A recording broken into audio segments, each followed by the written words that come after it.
આજે હું તમારી સાથે શેર કરીશ કાચી કેરી અને ડુંગળીના કચુંબરની રેસીપી। મારી રેસીપી તમને ગમતી હોય અને હજુ સુધી સબસ્ક્રાઈબ ન કરી હોય તો લાઈક, શેર અને સબસ્ક્રાઈબ કરજો। જમવાનો સ્વાદ બમણો કરી દે તેવું ચટપટું કાચી કેરીનું કચુંબર બનાવવા માટે એક કેરી લઈશું અને એક આ રીતે મોટી ડુંગળી લઈશું। હવે કેરીની છાલ દૂર કરી લઈશું। આ રીતે છોલ્યા વગર પણ તમે કરશો તો પણ તેનો ટેસ્ટ એકદમ સરસ આવશે, પણ અહીં આપણે છોલીને બનાવીશું। હવે ડુંગળીનો ઉપરનો પડ પણ આપણે કાઢી લઈશું।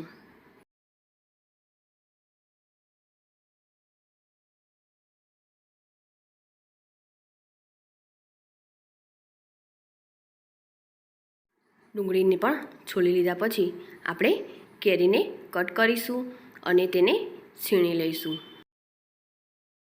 આ રીતે છીણીને ન બનાવવું હોય તો ચોપરમાં અને ચીલી કટરમાં પણ બનાવી શકાય, તેનો ટેસ્ટ પણ એકદમ સરસ આવશે। કેરીને આપણે છીણી લીધી છે, હવે આપણે ડુંગળીને પણ છીણી લઈશું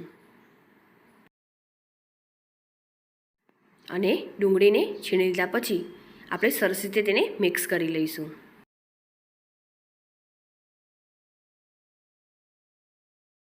હવે તેમાં સ્વાદ પ્રમાણે મીઠું ઉમેરીશું।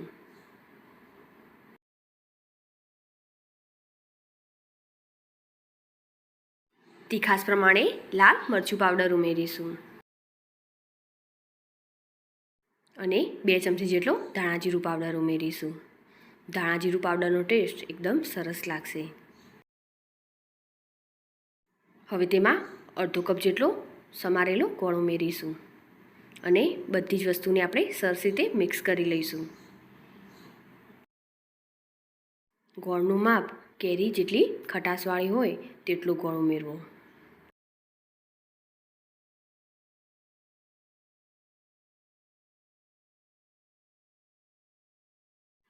મિક્સ કરી લીધા પછી તેમાં આપણે લીલા ધાણા ઉમેરીશું અને તેને પણ મિક્સ કરી લઈશું।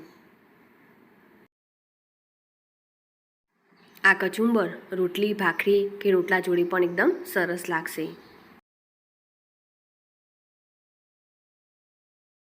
આ કચુંબર એકદમ ચટપટું લાગે છે અને ઝડપથી બની પણ જાય છે।